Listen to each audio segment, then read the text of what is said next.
শাকিব খানের পরবর্তী সিনেমার বাজেট 15 কোটি।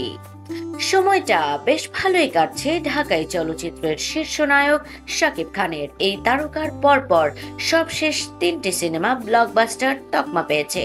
বিশেষ করে গেল ঈদে মুক্তিপ্রাপ্ত তুফান ঢালিউডের ইন্ডাস্ট্রির সকল সিনেমার আয়ের রেকর্ড ভেঙেছে।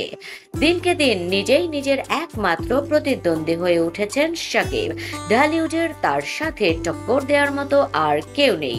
এমন অবস্থায় আগামী দিনে নিজের কাজ নিয়ে আরও সচেতন হতে চান এই নায়ক। বেছে বেছে বছরে একটি দুটি সিনেমায় কাজ করতে চান তিনি, যারই ধারাবাহিকতায় চলতি বছর শাকিব খানের পরবর্তী সিনেমা হতে চলেছে বরবাদ, যেটি নির্মাণ করবেন নবাগত নির্মাতা মেহেদী হাসান হৃদয়।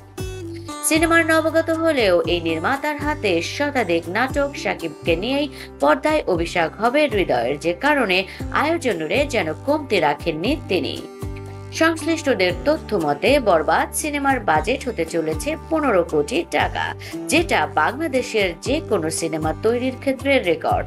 জানা যায় বরবাদের 80% শুটিং হবে দেশের বাইরে, পুরোপুরি অ্যাকশন ভায়োলেন্স ধাঁচের সিনেমা, যেখানে বলিউডের অনেক নির্মাতা শিল্পীরাও যোগ দেবেন। শাকিব খানের বিপরীতে এই সিনেমায় অভিনয় করতে পারেন কলকাতার অভিনেত্রী ইধিকা পাল, যার সঙ্গে প্রিয়তমা সিনেমা করেছিলেন এই নায়ক। ইতিমধ্যেই নাকি সিনেমার প্রি প্রোডাকশনের কাজ শুরু হয়েছে। নির্মাতার লোকেশন রেকি করতে দেশের বাইরে আছেন, সেখান থেকেই শাকিবের সঙ্গে সর্বক্ষণ যোগাযোগ রাখছেন।